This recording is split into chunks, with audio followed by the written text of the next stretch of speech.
Yun hong isinamitin ninyong minority report dun sa flood control anomaly.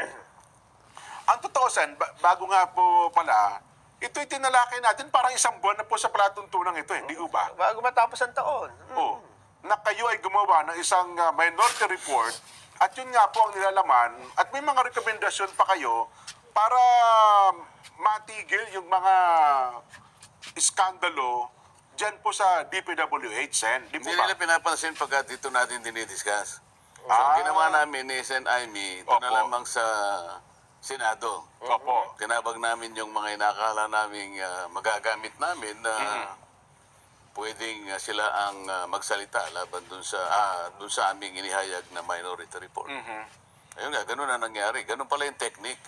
Ayun, opo. Alam mo, sa tagal na noon, December 10 pang ibinigay yan sa opisina ng Senate President. Pero ngayon lang sila nagsasalita dahil Nagpa-presscon po kayo. nagpa-presscon kami. Kung hindi pa pala kami nagpapa-presscon, di man lang nila mabibigyan ng pansin pala. Oho. At sinabi nga, ano yung sinabi nila? Eh, mukhang basura daw po yun. At sa basurahan daw dapat ay tuloy. No. Bakit kaya niya nasabi yon, Nelson? Sa basura ang tuloy. Kasi ang sabi niya, Sen, batay sa panayam, ay nabastusan siya dun sa minority report. Unang-una, ang nagsalita din ay si Senate President Tito Soto na wala pa namang report yung committee. Oh, Wala yung pa Blue committee Ribbon report. Committee. Dapat wala munang minority report. Kasi parang Inuunahan nyo. Oo. Hindi, yung sinasabi niyo na wala pa namang report ang majority committee. Oo. Edi, pasinag natin kung bakit wala pa silang report, kahit partial lang. May sinenda ko kay Director eh. Direk, kung nandyan ka, pwede bang ipalabas mo muna para makita natin? Bakit hanggang ngayon wala silang ma-submitting report kahit partial lang? Oho. Oho. Kasi dyan magsisimula ang ano eh. Ito ang may dahilan kung bakit nilabas na namin yung minority report eh. Bakit? Dina-draft. Ayan. Sige, direct. Dina-draft. Mahina itong mga staff ko. Sabi ko, before mag-break noong December, tapusin nila eh. Ngayon wala pa. Wala, nakatingin lang sa akin, walang tumatango. Direct, medyo atas pa rin ng konti. Mas sabihin, nauna pa doon ng konti, Sen. Oo, yan una ng konti. Sige, Ron. sige. Inaayos mo Nagtanong nila. sa kanya eh. Yan yung tanong, para maintindihan natin. Oo. Sige, medyo buffering lang yan, Sen. Alam mo yun, medyo yung ating mga aparato. Habang inihanda po nila, bigyan niyo lang po kami ng konting background. Ano ba ito minority report na ito, Sen? Sa kabatiran lang po ng ating mga Alam mo, taga-subaybay, taga-pakinig. tinawag naming, lalo na ako, tinawag kong minority report dahil wala pa nga silang majority report.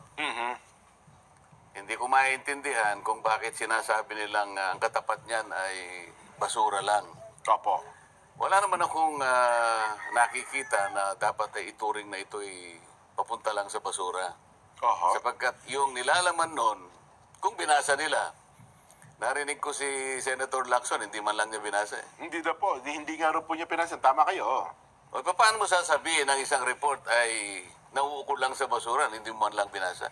Oho. At sinabi mo na bastusan ka dahil naglabas kami ng minority report nang hindi pa sila nakakapaglabas. Kaya gusto kong malaman, maparinig muna natin sa ating mga kababayan, Opo. bakit hindi sila makapagpalabas ng report? Para sa ganon, pagkalabas ng kanilang report, magbibigay din kami at maglalabas ng report. Bakit kami umuna at naunang gumawa ng report? Ayun. Kaya kailangan Marinig mo natin. nang makita at marinig Ayun. natin ito. Oho. Ano ba ang dahilan? Bakit inunahan nyo na po, no? Oo. Ilang pages po ito, Sen? 500 plus? Ba't ganun ba kadami po? Yung 567 ata o 576. 567 pages. Yung mismong report, mga 103 lang yon. Oho. Yung mahigit na 450, mga exhibits yun eh. Mga annexes. Oo. Ayun.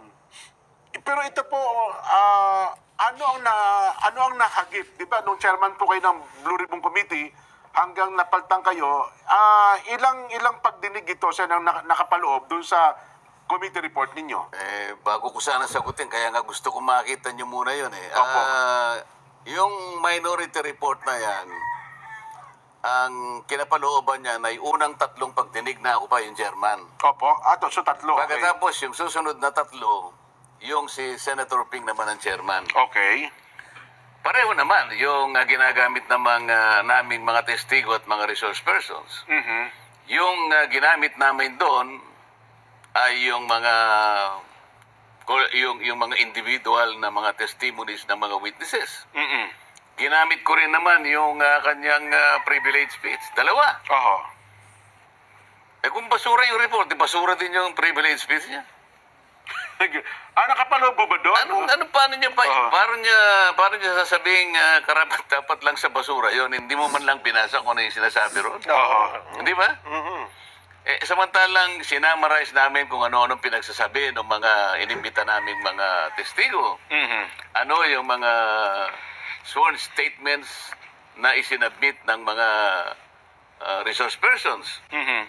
Sa mga kapatid, sinamarize namin, pinag-aralang mabuti kung ano ang kanilang mga ikinontribute sa mga pagdinig na yon. Mhm. At saka namin nagawa ang isang minority report. Ngayon, kaya sila parang nagsisentimiento, bakit kami inunahan ninyo? Opo.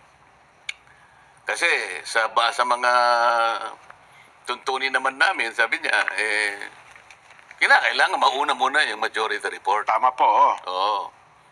Ba't sila nagbigay kagad? Kaya nga gusto ko sana mapanood nyo. Ba't ba hindi natin Kaya po, okay na ba? Wala pa, saglit lang daw po. Ako na lang magkukwento. Opo. Sige. Sige po, Sen. Habang inaanda nila. Oo, Tinanong kasi siya habang siya ay nagpapa-interview. Meron na po ba kayong ilalabas na report ng Blue Ribbon Committee? Opo. Partial lang, sabi niya, partial.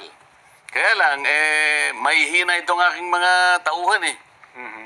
Sinabi ko sa kanila, before the December break, dapat meron na kaming maibigay na report kahit partial lang. Nakatingin lahat sa akin, tatangu-tangu lang. Oho. Kailan ba gagawin yung report na sinasabi na yan? Mahihina pala yung kanyang mga sariling tauhan. Ang mga tao, Jen, Opo. Nelson, nag-aantay. Mhm. Nagagalit sa nangyari sa Kabangbayan. Mhm. Ano? Bagot na sila kung may mangyayari pa dito sa ginagawang investigasyon na yan. Oho. Pagod na sila nang kaya hintay. Opo. Noon pa man. Kaya naisip ko, totally ayaw niyong pansinin. Binigyan ko na yung opisina ng Senate President. Alam mo, Jen, para makatulong lang kami. Baka naman sa paggawa namin ng minority report na yun, mamotivate naman sila na gumawa na rin tayo. Opo. Kasi kung titingnan mo, baka naman kapag binasa nila yun, makatulong sa kanila. Dahil yung pinanggalingan naman, hindi naman sarili naming opinion yun. Oho. Testimonies ng lahat ng mga inimbita namin. Mula sa mga pahayag Oho. at sa mga statements. So individual or even collective testimonies, pinagsama-sama namin, inaral, sinamarize, at doon ipinakita namin yung mga eskema na ginamit. Kung bakit nagawa nila itong mga ganito. Oho. Ano-ano ang pamamaraan na ginawa nila. Mhm. Magmula sa mga allocables, sa mga leadership, yung pinagsamang bicameral committee report, yung mga unprogrammed appropriations, kung paano at kung paano ginagamit ng mga proponents at nakakakuha, yung mga allocations. Ipinresent namin doon per district kung bakit may mga distortions yung mga allocables na tinatawag. Merong isang distrito, merong 5 billion, merong 11 billion, yung party list, wala. Anong gagawin mo dyan? Paano hindi mo sasabihin na talagang At pagkatapos meron din kaming mga suggestions, may mga recommendations. Tama, opo. May mga panukalang batas na nilinya namin doon na yun ang pagsisikapan namin na isulong para sa ganun, hindi na maulit ang mga pangyayari na yan. Oho. At meron ding mga personalities na involved doon na sinasabi namin maaari silang makasuhan sa iba't ibang mga either civil, criminal, administrative, at kung bakit. At Opo. ano-ano ang mga batas na maaari nilang nalabat. Opo. Lahat ng yan ay nakasulat doon. Mhm. So, bakit sasabihin mo na Parang basura yan? pambabastos to. Sabi ito Sen, ano? Sabi ni Senador Lacson, how will I respect a document that symbolizes disrespect towards the Blue Ribbon Committee and the entire Senate? Respect begets respect. How will I, as chairman of the Blue Ribbon Committee, treat with respect a document that symbolizes disrespect toward the Blue Ribbon Committee and the entire Senate, both of which they are members? So, there is no place for the minority report but the trash bin. Yun po ang mga binanggit niya. So mukhang... Sir, anong masasabi mo ron? Oo. Kaya binanggit ka niya, parang hindi niya ata Nabasa pa. binasa man lamang. Oo nga. Ano ang disrespect doon? Oo. Yung bang kami makapag-ambag sa kanila? Doon sa nakita namin, sa aming palagay ay eto na Opo. ang mga lumabas doon sa mga ginawa naming mga pagdinig. Kasama yung ginawa niyang 3 pagdinig. Oo. Ibig ba sabihin, pati yung 3 mga pagdinig na sa kanyang pamumuno ay nangyari, Opo. pati yun ay kasama sa basura? Paano ano yung disrespect doon? Yun ang hindi ko masyadong makuha sa kanya eh. Paano magkakaroon ng pambabastos doon? Ito na pala, Sen. Okay na rin po yung video. Sige. I-play natin para ho sa kabatiran ng ating mga kababayan. Sige po. Pero sa may partial report na ba? Dinadraft. Mahina itong mga staff ko. Sabi ko, before mag-break noong December, tapusin nila eh. Ngayon wala pa. Wala, nakatingin lang sa akin, walang tumatango. Oh, Ayun pala. sa liwanag ng pangyayari na yun na sinabi niya, tinatanong siya kung meron na silang partial report. Oo. Dinadrap na raw. Oo. Dinadrap na raw.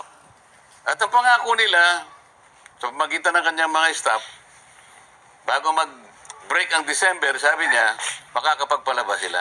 Opo. Okay na magsabi, meron ba? Inamin niya pati yung sarili niyang mga tauhan, puro mahihina. Ay, kailan kayo maglalabas? Oo.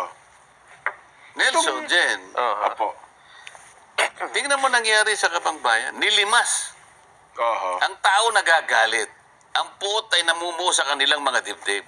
Naghihintay, bagot na bagot. Parang wala na silang pag-asa na may mangyayari sa pagdinig. Eh. Pero saan ito pong presko niya ito? Pagkatapos po ng presko niya, Senadora Amy, unoon pa po itong presko niya ito? Bago pa yan eh. Bago mag-December break ang Ay, ito ho sinasabi. pala. Okay. Kaya ko pinalalabas ito. Opo. Partial nga lang ang inihingi sa kanila eh. Oho. So last year pa pala itong video ito, yung tanong sa kanya. O, ikaw naman kasasabi niya lang, Oo. before December break. Opo. Oo. Akala ko nagkukwento siya na dapat yung report ay before December break. Hanggang ngayon, wala pa Hindi, rin. yung minority, iba yung sa amin. Yun na nga po, Ang oo. tinatanong siya, meron na po ba kayong report Mhm. sa Blue Ribbon Committee? Dinadrop na. Oho. Partial lang. Pero wala nga. O, ang tanong ngayon, kung dinadrop at hindi nyo pati partial, hindi nyo may labas-labas, kailan ba yan? Naghihintay yung mga tao? Oho. Ano, gusto nyo lang magsawa ang tao ng kahihintay? Para sa ganun, wala lang. Sa kasasawa ng tao, hanggang sa mawalan sila ng interes, yun ba ang patakaran? Kay SP Soto naman, Sen, ito ang kanyang reaksyon. Sabi niya, walang naunang minority report, Yeah. walang pang media. Anong silbi nun? Hindi nga maikalendar on the floor. Kahit anong committee report yan, unless I take up a plenary, ay wala yan. At the moment, it's a media report, pang media. Nilabas namin sa media dahil nga gusto namin makapaglabas sila ng report kaagad sa lalong madaling panahon. Oho. Hindi ba? Bakit sinabi ba namin pag nilabas namin yung minority report, ite-take up? Sinabi ba namin ganon? Hindi. Oho. Sa kagustuhan lang namin na mapagsilbihan ng bayan na naghihintay, ano ba talagang nangyayari? Wala pa bang report dyan? Wala pa ba kayong may re-report sa amin? Wala kayong may uulat sa amin? Samantalang nilimas na, sinimot na ang kabangbayan. Ganyan ba? Ilang pang pagdinig ba? Oho. Ngayon, nung ginawa namin yung minority report, para sa ganun, maingganyo man lang sila. Okay. Yun ang pinakapakay nun eh. Aha. Hindi para sabihin namin, wag na kayong gumawa, ito na yung sa amin. I-take up natin sa komite, sa plenary. Wala bang may sinasabing ganun, hindi naman pwedeng mangyari yun eh. Oo nga.